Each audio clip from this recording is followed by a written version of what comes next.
Now, with those of you who have had the fortune and the blessings to have the darshan of Kanchi Paramacharya, think of him in your mind.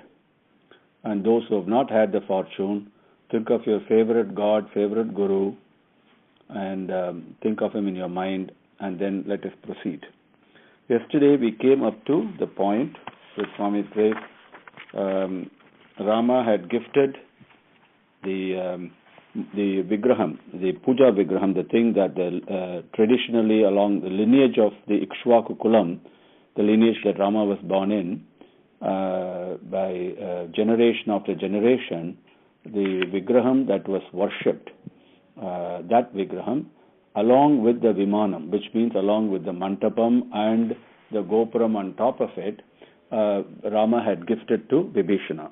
And so Vibhishana took that, and so he left for Lanka. He started traveling southwards, and as he came all the way down south, and in a very short time he would have crossed India and gone to Lanka, and then when he came to the region where Kaveri is, Ubhaya Kaveri is, at that time, what did Pillaiyar do? He thought, this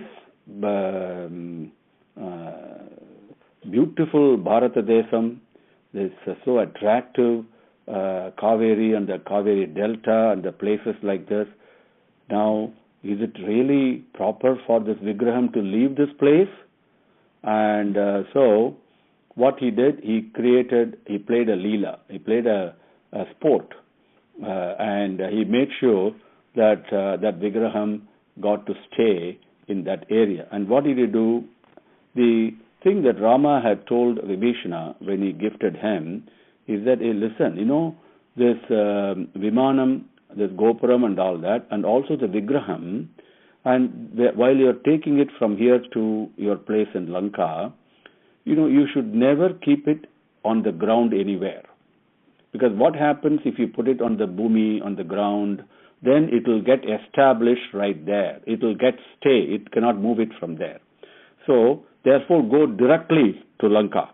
Don't stop anywhere. And even if you stop, do not put this Vigraham and the Vimanam on the ground.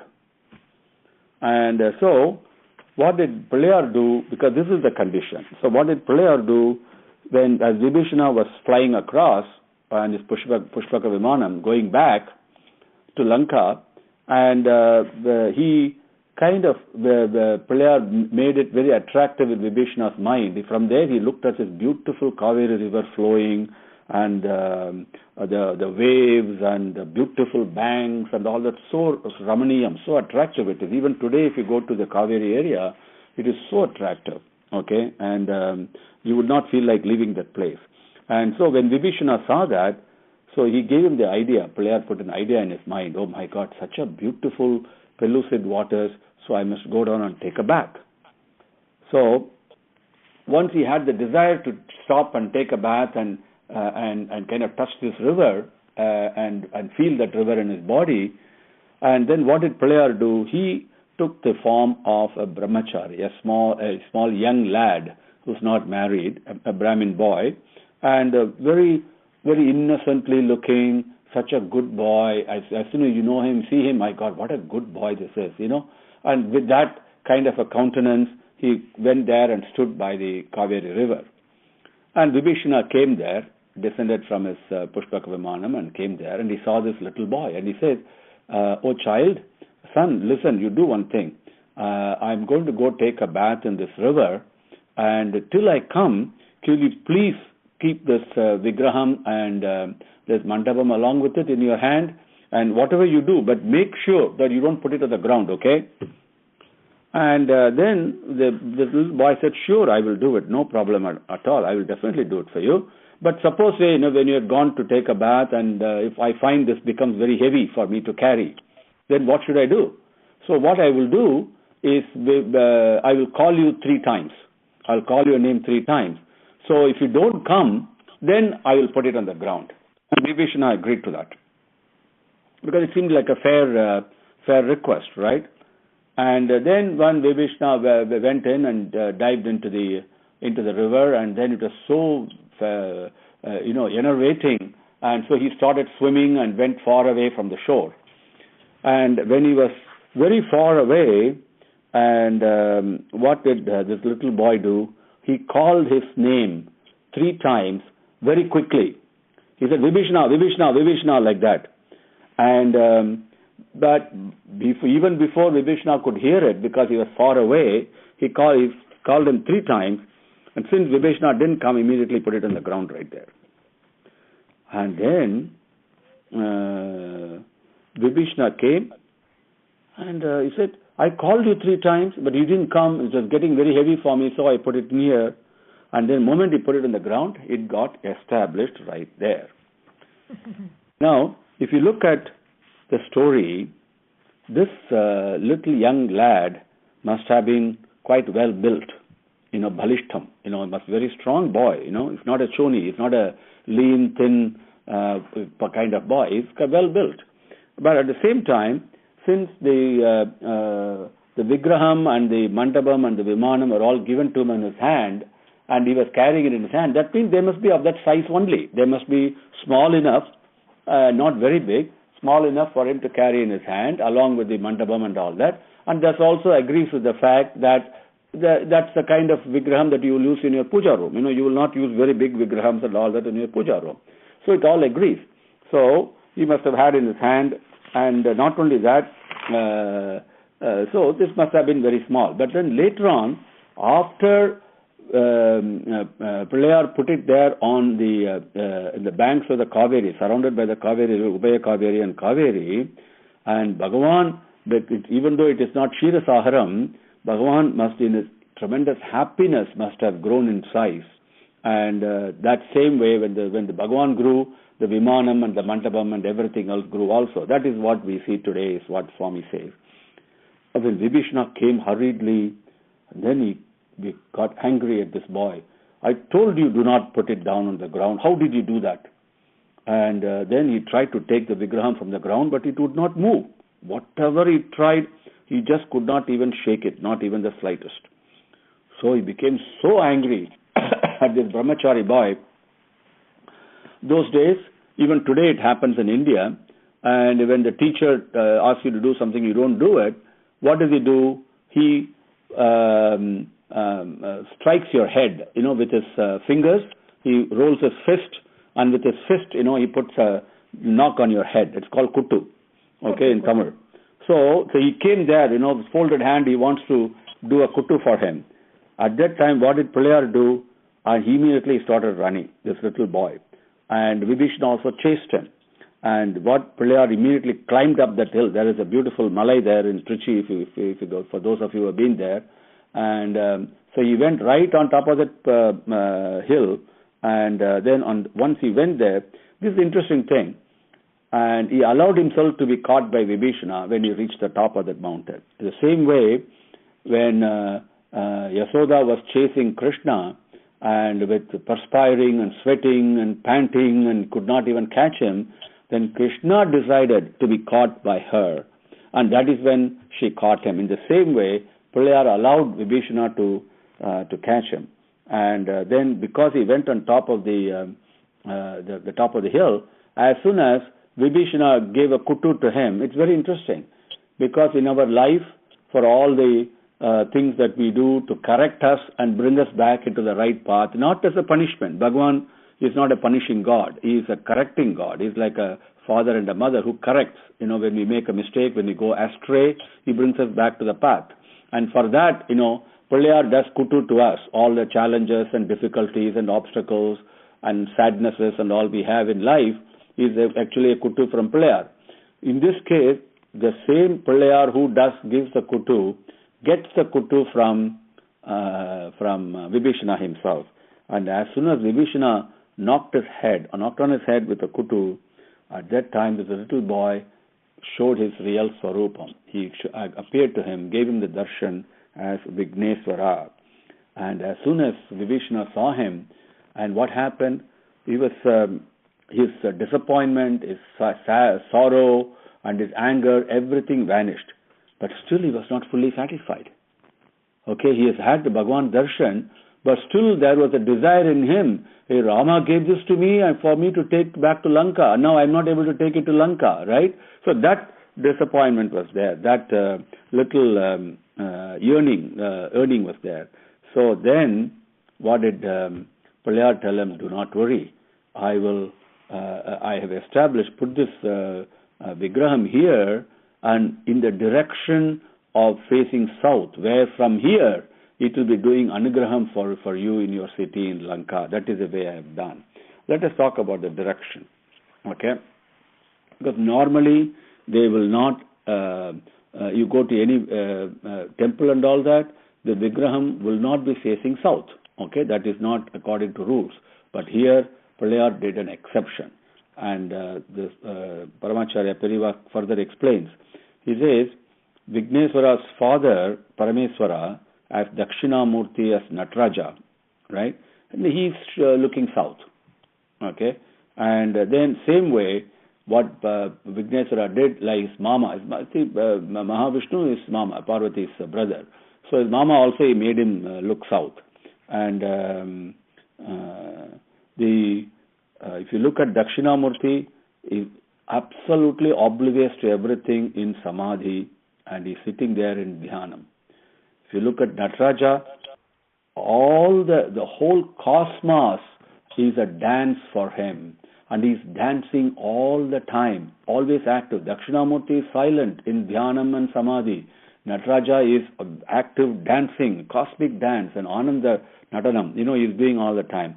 Along with that, this Vigraham of Sriman Narayana, what pose he is in? He is lying down and sleeping. So he made him look also in south. Now,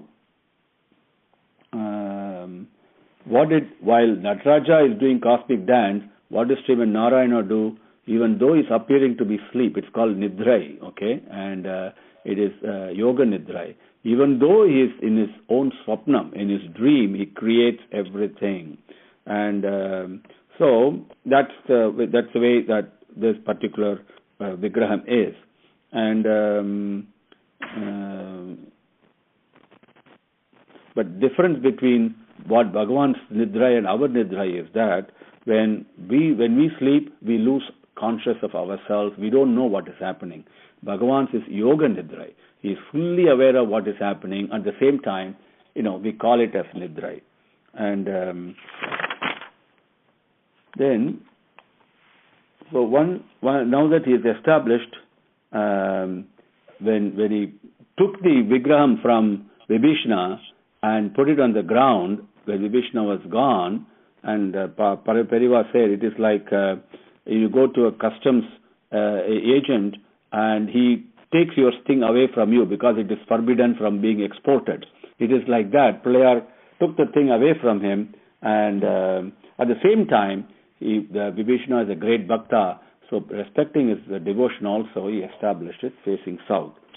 Now, maybe because of the Hasta Vishesham is what Periva says, which means the blessings of Bhagavan, of Pillaiyar's hand, or because he approached it showing to people that whether it is Shiva in the form of Nataraja or Vishnu in the form of Rangaraja, this Murti, this Vigraham, they are all exactly one and the same. Because of that, whatever it is, this particular temple, this particular place where this Murti was established by Pillaiyar has become the primary temple among Vaishnavites. And it is called Srirangam. And why? Because it is the place for that king. Therefore, it is called Srirangam or Tiru Arangam in Tamil. But then Periva continues. No, I said it the other way, he says. He says, it is not correct to say that place is called Rangam because Rangaraja is there. No. The place is called Rangam, and there Bhagavan is present as Raja. Therefore, it is called Rangaraja. Now, the Ikshvaku Kulam, the lineage in which Rama came, generation after generation after generation, they have been praying to this particular Murti.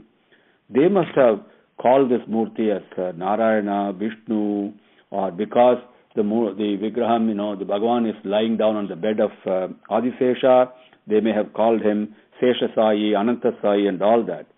But the Rangaraja, the name must have come to him only after Pillaiyar put him in this place in Kaveri. Then what is this Rangam? Rangaraja, what is this Rangam? Rangam in Tamil means Arangam.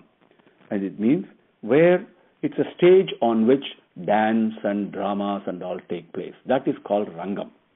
Also, interestingly, the people who are gathered here to watch the show, the dance or the drama or whatever, they including them also, Rangam means it includes them also. It means a stage, but it also means a theater in which everybody is present. Now, the whole drama that is being staged on the stage of Cosmos is being done by this actor, this director, this player, this Rangaraja. So it takes place in the Rangam, which is the stage, a cosmic stage, and so that is called Rangam and Rangaraja. Same way, where in Chidambaram, where Nataraja dances, that is called Sabai, Sabha as we call it, and it's also called Chit Sabha, and people know it as Kanaka Sabha also, right? Now Sabai and Rangam, they mean one and the same. They're exactly the same. They talk about the place where dance and dramas and all take place. Okay? Now, the dance and drama, the dance is called Natyam, and Natyam in Sanskrit. So, Natya Shastram is by Bharata. Bharata has written the guide and the origin of the Natya Shastra, and there they talk about dance. But the Natya Shastra, even though it is called Natyam, we think it means dance. Natyam actually includes drama. It's a play.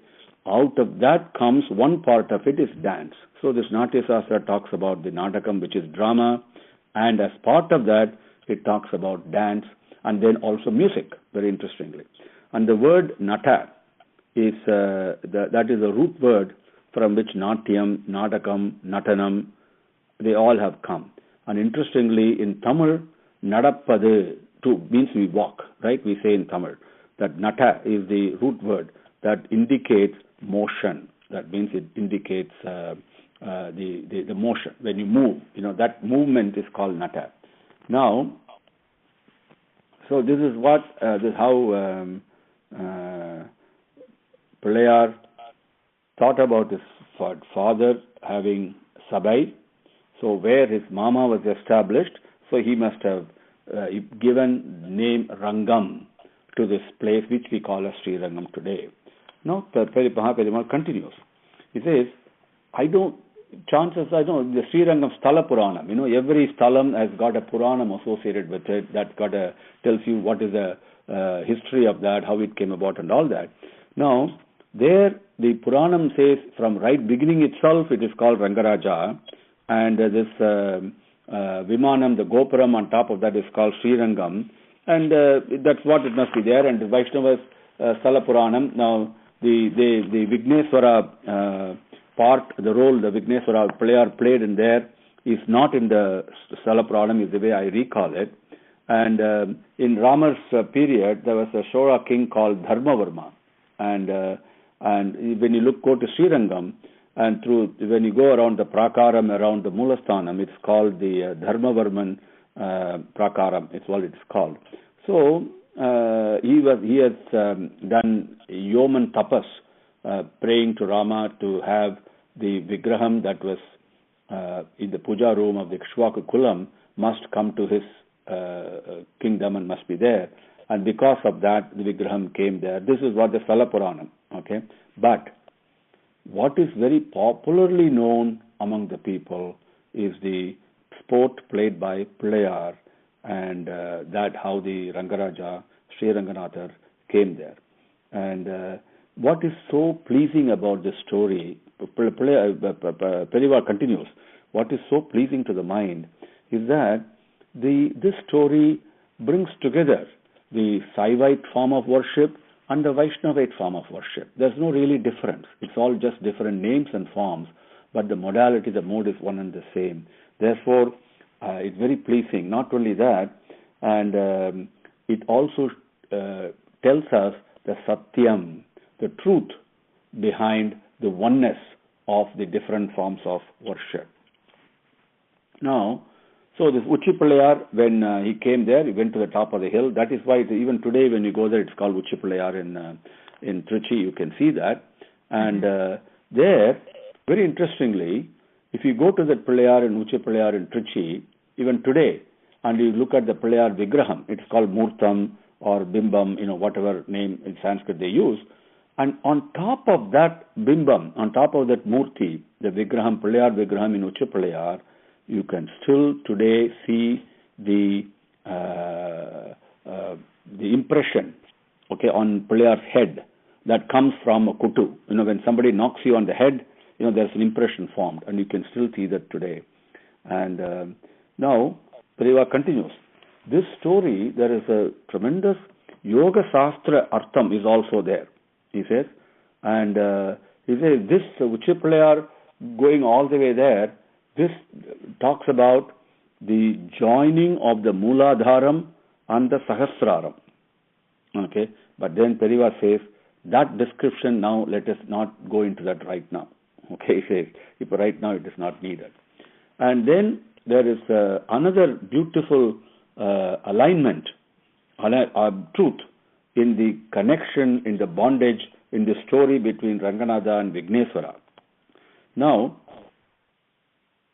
what is the story? When Agastya had Kamandalam, his Kamandalu, and that water that he had, and that whole thing came as a river, became Kaveri, because Vigneswara took the form of a crow and went and turned the Kamandala, and then everything fell down from there. That is the story.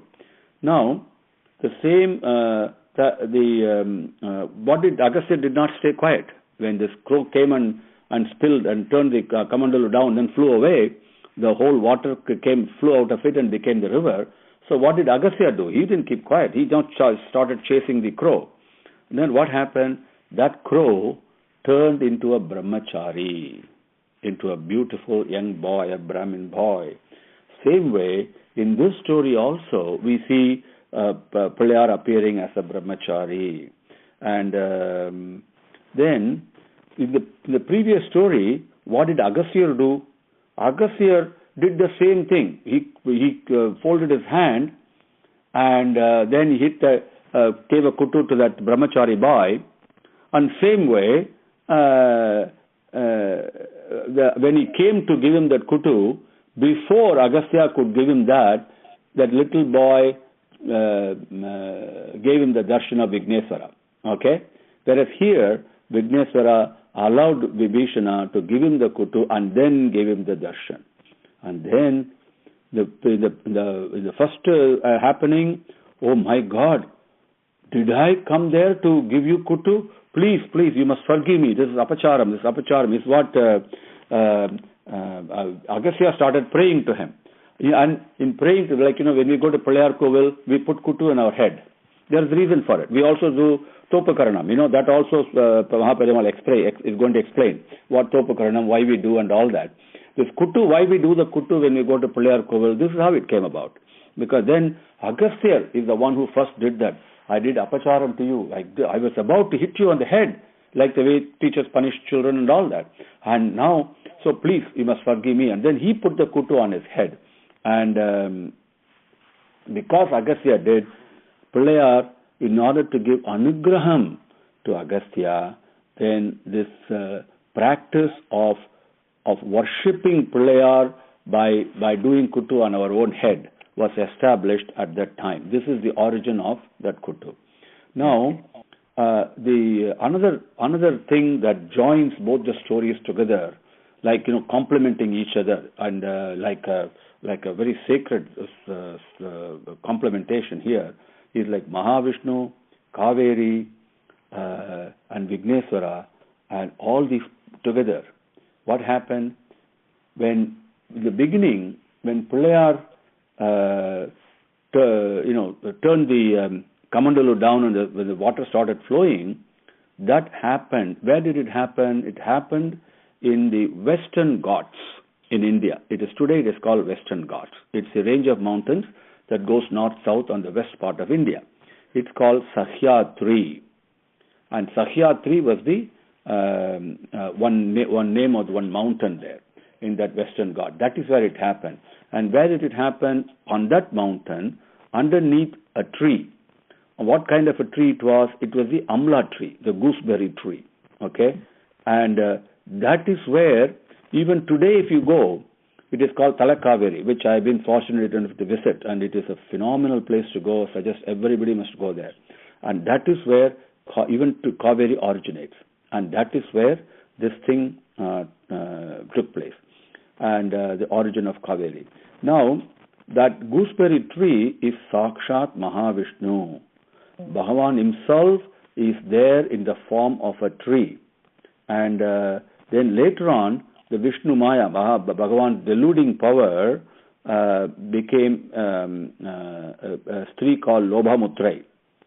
And then the Lobha Mutrai, the story is, Mahaprabhu continues, Lobha Mutrai married Agastya.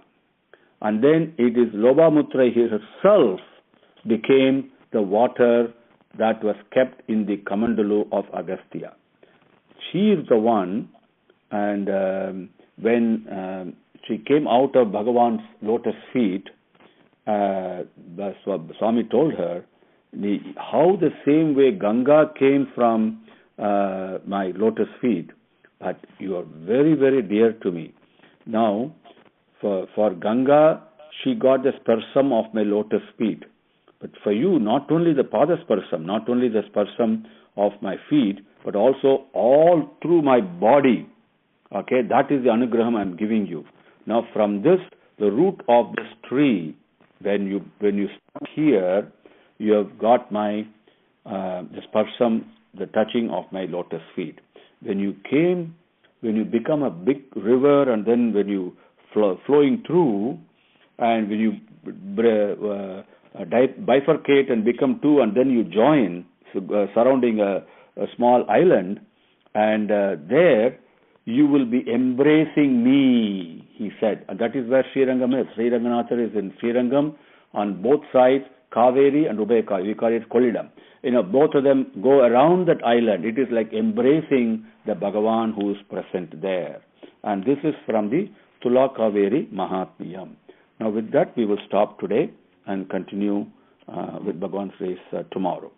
Om Shri Gurubhyo Namaha. Arihi Om. Samasta Lokaha Sukhino Bhavantu. Samasta Lokaha Sukhino Bhavantu. Samasta Lokaha Sukhino Bhavantu.